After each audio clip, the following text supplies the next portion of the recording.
आज हम देखते हैं income method questions. Income method questions में फर्स्ट स्टेप क्या लगाना होता है? Calculate the value of NDP FC.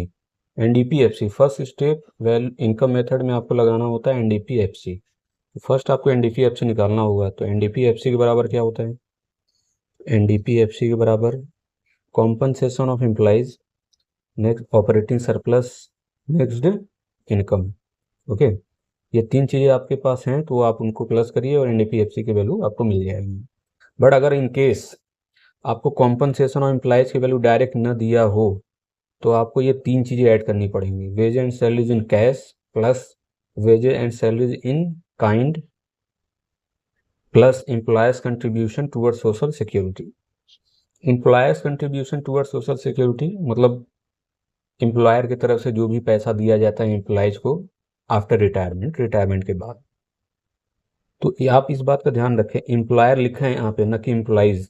Employees नहीं, एम्प्लॉयर होगा। ओके, अगर आपको ऑपरेटिंग सरप्लस डायरेक्ट न दे रखा हो तो क्या करेंगे? Rent and royalty plus interest plus profit, ये तीन चीज़ें आप ऐड कर दें, आपको ऑपरेटिंग सरप्लस मिल जाएगा। मान लीजिए कभी कभी ऐसा होता है कि रेंट एंड रॉयल्टी आपको दिया हुआ है, इंटरेस्ट दिया हुआ है, बट प्रॉफिट डायरेक्ट नहीं दिया हुआ है। अगर आपको प्रॉफिट डायरेक्ट नहीं दिया हुआ है तो आप प्रॉफिट निकालने के लिए तीन चीज़ें ऐड करोगे, डिविडेंड, टैक्स और सेविंग। डिविडेंड कॉर्पोरेट टैक्स का दूसरा नाम दे सकता है बिजनेस टैक्स, कॉर्पोरेट सेविंग का दूसरा नाम दे सकता है अनडिस्ट्रीब्यूटेड प्रॉफिट, या फिर रिटेन अर्निंग भी बोल सकता है या दे सकता है आपको एग्जाम में। तो मतलब सीधा सा है कि प्रॉफिट जब कोई बिजनेसमैन कमाता है तो शेयर होल्डर को उसमें से डिविडेंड दे देगा और कुछ टैक्स के नाम पे पैसा दे देगा, जो बचेगा अपने पास रख लेगा, सेविंग।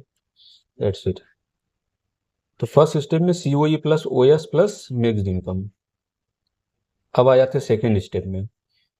सेकेंड स्टेप में आपको क्या करना है? If anything is asked apart from first step, मतलब कि एनडीपीएफसी के अलावा अगर आपको कोई भी एग्रीगेट पूछता है, इसका मतलब ये हुआ कि वो सेकेंड स्टेप आपसे पूछ रहा है।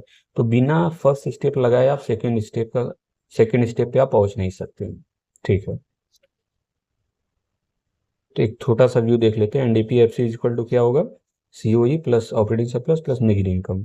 सीओई का मतलब वही वेजेज रहता है, ऑपरेटिंग सरप्लस में रेंट, इंटरेस्ट एंड प्रॉफिट। आपने पढ़ा होगा फैक्टर इनकम, वही चार ही है और कुछ नहीं है ये। प्रॉफिट अगर आपको डायरेक्ट न दिया हो तो dividend plus tax plus saving. Okay, question लगाते हैं हम लोग अब। फिर जीएनपी एमपी निकाल के दिखाइए। तो जीएनपी एमपी का मतलब क्या हुआ? ये फर्स्ट स्टेप नहीं पूछ रहा है, फर्स्ट स्टेप में क्या एनडीपी एफसी है, मतलब इसका ये सेकेंड स्टेप पूछ रहा है। तो फर्स्ट स्टेप आप लगाइए पहले, क्या लगाए उसमें? NDP FC is equal to COE plus operating surplus plus mixed income. Okay, तो सीओई आपको डायरेक्ट दिया हुआ है, देखिए क्वेश्चन में ये दिया हुआ है 500। तो सीओई डायरेक्ट आपको दिया हुआ है, सीओई आपको डायरेक्ट दिया हुआ है तो डायरेक्ट आपके लिख लिख देते हैं। अच्छा, कभी कभी ऐसा भी होता है कि सीओई भी दे रखा है और इसके सब हेडिंग भी दे रखे हैं, जैसे wages in cash, wages in kind, employees contribution. तो अगर मेन हेडिंग दिया हुआ है तो बाकी उसके सब हेडिंग अगर आपको दिया भी है तो उससे हमें मतलब नहीं है। अगर जैसे खाना बना बना आपको मिला हुआ है तो आप वही खा के हट जाओगे, खाना बनाने आप नहीं जाओगे। ओके, तो सीओई में 500 ऑपरेटिंग सरप्लस आपको डायरेक्ट दिया है, देख लीजिए। ऑपरेटिंग सरप्लस नहीं दिया हुआ है, तो ऑपरेटिंग सरप्लस निकालने के लिए क्या था, मैंने बताया था ऑपरेटिंग में rent and royalty plus interest plus profit. तो देख लीजिए कहाँ पे है। तो ये रेंट आपको दे रखा है 250, 250 रेंट हो गया। रॉयल्टी आपको दिया नहीं है, डिविडेंड के नाम पे ये 100 हो, इंटरेस्ट के नाम पे ये 100 हो गया। रेंट एंड रॉयल्टी इंटरेस्ट हो गया, प्लस प्रॉफिट कर लेते हैं। प्रॉफिट आपको डायरेक्ट नहीं दिया हुआ है, प्रॉफिट आपको डायरेक्ट नहीं दिया हुआ है, तो प्रॉफिट निकालने के लिए क्या करते हैं? जो dividend, tax plus saving. Okay, dividend के नाम पे आपको ये 220 दे रखा है, तो आप लिख दीजिए 220 हो गया। टैक्स देखिए कहीं दे रखा है आपको, ये लिखा कॉर्पोरेट टैक्स, तो आप इसको मैंने आपको लिखवाया था ना ऊपर, देखिए ये लिखा है कॉर्पोरेट टैक्स। ओके, तो 400 ये ले लेते हैं। प्लस, अब इसमें लास्ट एक बचा होगा सेविंग वाला, ये लिखा है saving of private corporate sector. Okay, और देख लीजिए कहीं ऐसा तो नहीं लिखा है सेविंग के नाम पे, नहीं लिखा हुआ है, यही सेविंग का है 200। अब लास्ट एक बचा मिक्स्ड इनकम। मिक्स्ड इनकम आपको डायरेक्ट दिया होगा, ये क्वेश्चन में आपको डायरेक्ट दिया रहता है, ये है 120। ओके, तो इतना सारा आप जोड़ लीजिए, कितना आएगा, 500 plus 250 plus 100 plus 220 plus 400 plus 200 plus 120, ये आ गया आपका 1790। अमाउंट करोड़ में है तो आप इसको करोड़ में लिखिए। ओके, नेक्स्ट आपसे पूछा है जीएनपी एमपी, तो अब सेकेंड स्टेप की बारी आ गई जीएनपी एमपी। तो जो पूछा है इधर रखते हैं, जो आपने ये निकाला हुआ है इधर रखते हैं, एनडीपी एफसी। तो नेट से ग्रॉस जाएंगे तो प्लस डेप्रिसिएशन हो जाएगा, डोमेस्टिक से नेशनल जाएंगे तो प्लस एनएफआईओ हो जाएगा, और एफसी से एमपी जाएंगे तो प्लस एनआईटी हो जाएगा। एनडीपी एफसी हमने ऊपर निकाल लिया 1790, ये हम रख लेते हैं।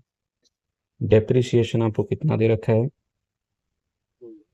डेप्रिसिएशन ये है, डेप्रिसिएशन 100, तो ये हो गया 100।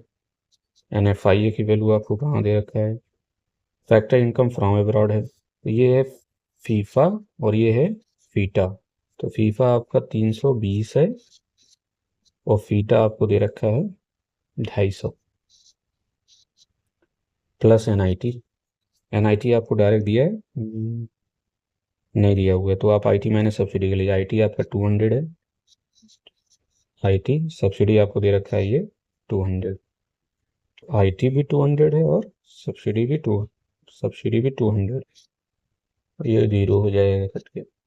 ओके, तो 1790 प्लस 100, ये घट के कितना हो जाएगा, 7.12, ये हो जाएगा आपका 70, और ये कट के 0 हो जाएगा, तो इसको आप छोड़ दीजिए। तो 1790 1890, 1890 में आप जोड़ लीजिए 70, तो ये आ गया 1960 करोड़, तो ये आ गया आपका आंसर जीएनपी। नेक्स्ट एनएनपीएफसी। एनएनपीएफसी का मतलब आपसे नेशनल इनकम पूछ रहा है, तो ये भी सेकेंड स्टेप का, ये फर्स्ट स्टेप आप लगा लीजिए एनडीपीएफसी। तो एनडीपीएफसी इज इक्वल टू कितना है, COE plus operating surplus plus mixed income. COE आपको डायरेक्ट दे रखा है, देखिए सीओई डायरेक्ट नहीं दिया हुआ है आपको, तो आप क्या करेंगे, मैंने बताया था wage and salaries plus employers contribution. तो वेज एंड सैलरी यहाँ पे कैश और काइंड का कंबाइन करके आपको दे रखा है, जैसे मैंने ऊपर लिखा था, आपको बताया नहीं था आई थिंक। तो वेज एंड सैलरीज कभी कभी आपको क्वेश्चन में कंबाइन भी करके दे देगा, वेज एंड सैलरीज के नाम पे डायरेक्ट कैश और काइंड का कंबाइन करके आपको दे देगा। तो इस क्वेश्चन में वही आपको दिया हुआ है, देखिए। तो वेज एंड सैलरी ये आपको दे रखा है 600, कैश एंड काइंड कंबाइन करके दे रखा है। एम्प्लॉयज कंट्रीब्यूशन आपको दे रखा है, नहीं दिया हुआ है, तो छोड़ दीजिए। तो जरूरी नहीं कि सीओई में सारे सब हेडिंग आपको दिए हुए हैं, 2 भी दे सकता है, 1 भी दे सकता है। ओके, ऑपरेटिंग सरप्लस देख लेते हैं। तो ऑपरेटिंग सरप्लस आपको डायरेक्ट दिया हुआ है, देख लीजिए, नहीं दिया हुआ है, डायरेक्ट नहीं दिया हुआ, तो हम इसके सब हेडिंग की बात करेंगे। रेंट इंटरेस्ट आपको कंबाइन करके दे रखा है 160, प्लस प्रॉफिट देख लेते हैं। प्रॉफिट आपको डायरेक्ट नहीं दे रखा है, तो प्रॉफिट के लिए हम क्या करेंगे, डिविडेंड ले लेंगे, ये 20। फिर उसके बाद हम टैक्स देख लेते हैं, ये है कॉर्पोरेशन टैक्स 40।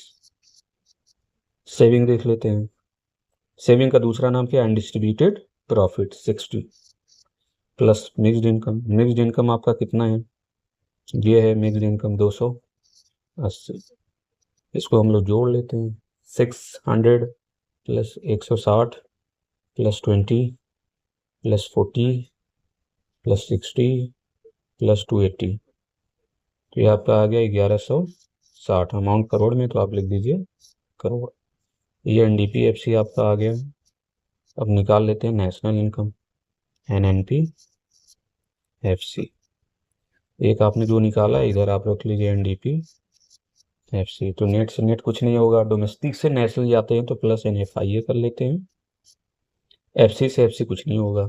ये नेशनल इनकम है और ये डोमेस्टिक इनकम है, तो नेशनल और डोमेस्टिक के बीच का डिफरेंस क्या होता है? NFIA होता है, दैट्स इट। तो NDPFC की वैल्यू हमने 1160 निकाला है, और NFIA की वैल्यू आपको डायरेक्ट दिया हुआ है, देख लीजिए क्वेश्चन में नहीं दिया हुआ है, तो ये डायरेक्ट दे दिया है, NFIA दे रखा है, net factor income from abroad.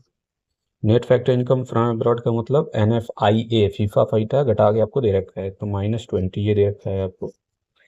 1160 -20, तो ये हो गया 1140 करोड़ NNPFC।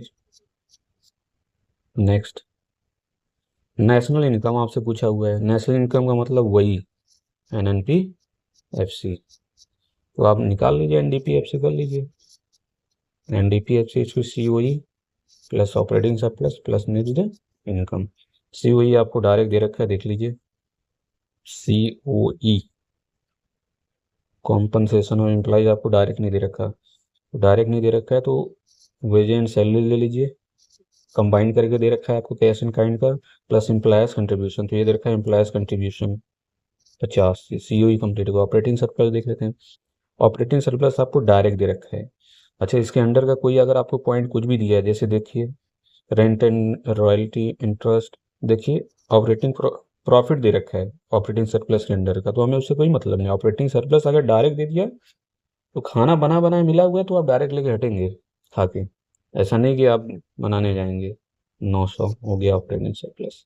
नेक्स्ट इनकम आपको दे रखा है, देख लीजिए, ये आपको 200 दे रखा है, तो इसको आप जोड़ लीजिए, 500 प्लस 50 प्लस 900 प्लस 200, ये आपके आ गया 1650 करोड़। तो NDPFC आपको ये दे रखा है, नेशनल इनकम आप निकाल लीजिए फिर। तो आपने ये NDPFC निकाला है, आप इसको इधर रख लीजिए। नेट से नेट कुछ नहीं होगा, डोमेस्टिक से नेशनल जाएंगे तो प्लस NFI है, वही डोमेस्टिक और नेशनल इनकम के बीच का डिफरेंस है, बस NFI है। NDPFC हमने निकाला है 1650 करोड़, NFI आपको डायरेक्ट दे रखा है, देख लीजिए, net factor income from abroad ये डायरेक्ट आपको दे रखा है -10, तो 1650 -10, तो ये आ गया 1640 करोड़। आपका वैल्यू करोड़ में दे रखा है, तो करोड़ देखिए आप। नेक्स्ट टाइप के क्वेश्चन पे आ जाते हैं, सेकंड टाइप का। अब आपसे अगर मान लीजिए बीच में से कुछ भी क्वेश्चन पूछ दिया, ओके, बीच में से का मतलब इसे COE पूछ लिया या ऑपरेटिंग सरप्लस या नेट इनकम पूछ लिया, तो मैंने आपको बताया हुआ था कि क्वेश्चन में, इस टाइप के क्वेश्चन में बीच में से पूछता है तो आपको एक एग्रीगेट्स गिवन रहेगा क्वेश्चन में, बट ये क्वेश्चन ऐसा है कि आपको एक एग्रीगेट्स नहीं दिया हुआ है, तो आप एक एग्रीगेट्स निकालेंगे, ओके, आप एक एग्रीगेट्स क्या करेंगे, इस क्वेश्चन में फाइंड करेंगे, क्योंकि बीच में से जब भी पूछता है तो एक ग्रेड आपको क्वेश्चन दिया था, एक ग्रेड आपको क्वेश्चन में दिया हुआ ही नहीं है, आपको एक ग्रेड फाइंड करना होगा। देख लेते हैं, ये देखिए सेल्स आपको दे रखा है और IC दे रखा है, तो ये किस मेथड में आता था, वैल्यू एडेड मेथड में, तो वैल्यू एडेड मेथड से हम यहाँ पे एक निकाल सकते हैं एग्रीगेट। तो वैल्यू एडेड मेथड में हम क्या लगाते थे, first step GDP NP is equal to value of output minus IC। Value of output direct आपको नहीं दे रखा था, तो sales plus change in stock minus IC करते थे, तो यहाँ पे सेल्स आपको कितना दे रखा है 5000, चेंज इन स्टॉक आपको दिया नहीं क्वेश्चन में, तो आप क्या करो, उसकी वैल्यू 0 है तो उसको छोड़ दीजिए, IC आपको दे रखा है 500, तो ये आ गया 4500 करोड़, आपका करोड़ में दे रखा है, तो ये आ गया। अब ऑपरेटिंग सरप्लस आपसे पूछ रहा है क्वेश्चन में, तो ऑपरेटिंग सरप्लस किस मेथड में आता है, इनकम मेथड में, तो बीच में से जब भी पूछेगा तो फर्स्ट स्टेप आपको तो लगाना ही पड़ेगा किसी भी कीमत पे, ओके, बीच में से जब भी पूछेगा तो फर्स्ट स्टेप आप लगाओगे, ओके। एग्रीगेट्स आपको एक दिया नहीं था क्वेश्चन में, तो एक एग्रीगेट हमने निकाला, बीच में से जब भी पूछता है तो आप फर्स्ट स्टेप जरूर लगाओगे, ओके, तो फर्स्ट स्टेप हम लगा लेते हैं। तो इनकम मेथड का NDPFC is equal to COE plus operating surplus plus mixed income. COE के बराबर कितना आपको दे रखा है 1000, ऑपरेटिंग सरप्लस आपको चाहिए, नेक्स्ट इनकम की वैल्यू आपको दे रखा है 400, तो ये आ गया 1400 प्लस ऑपरेटिंग सरप्लस NDPFC। अब आप क्या करिए, आपके पास एक एग्रीगेट मिल गया है क्वेश्चन में। जैसे मैंने आपको बताया था कि बीच में से जब भी पूछता है तो एक एग्रीगेट आपको 100% दिया। इस क्वेश्चन में दिया नहीं था तो एक एग्रीगेट हमने निकाला ये। ओके, तो एक एग्रीगेट हमको मिल गया। अब बीच में से जब भी पूछता है तो फर्स्ट स्टेप आपको लगाना, किसी भी मेथड में फर्स्ट स्टेप आपको लगाना ही पड़ेगा अगर बीच में से पूछता है तो हमने एक एग्रीगेट ये लगा लिया और एक एग्रीगेट हमने ये पहले से निकाल लिया। तो जो मर्जी आपकी जिधर करे, लेफ्ट साइड राइट साइड में जिधर आपको मन करता है उधर आप रख लीजिए। तो मैं इसको तो इधर रख लेता हूँ, एनडीपी एफसी। एक एग्रीगेट जो आपने निकाला है जीडीपी एमपी वो इधर रख लेते हैं। ओके, तो ग्रॉस से नेट जाएंगे तो माइनस डेप्रिसिएशन हो जाएगा, डोमेस्टिक से डोमेस्टिक कुछ नहीं होगा, एमपी से एफसी जाएंगे तो माइनस एनआईटी हो जाएगा। एनडीपी एफसी के बराबर आपने क्या निकाला हुआ है ऊपर, ये है 1400 प्लस ऑपरेटिंग सरप्लस। तो रख लेते हैं 1400 plus operating surplus. GDP MP के बराबर आपने क्या निकाला हुआ है 4500 माइनस डेप्रिसिएशन। डेप्रिसिएशन ये है आपका 200। एनआईटी आपको डायरेक्ट दिया, हाँ डायरेक्ट ये दिया, नेट इनडायरेक्ट टैक्स 500। इसको हम यही रखे रहते हैं क्योंकि इसी बराबर हमें आंसर लाना है। तो ऑपरेटिंग सरप्लस इक्वल टू 4500, इसको हम जोड़ लेते हैं माइनस माइनस साथ में 700, ये आएगा इधर तो माइनस 1400। तो 4500 7 4 11 तो 2100 आपका आंसर आ जाएगा 2400 करोड़। ये आपका आंसर आ गया ऑपरेटिंग सरप्लस के बाद। ओके, आई थिंक आपको ये क्लास अच्छा लगा होगा। अब नेक्स्ट मेथड हम लोग नेक्स्ट क्लास में नेक्सट मेथड देखेंगे, एक्सपेंडिचर मेथड, वो हमारा लास्ट मेथड होगा। ओके।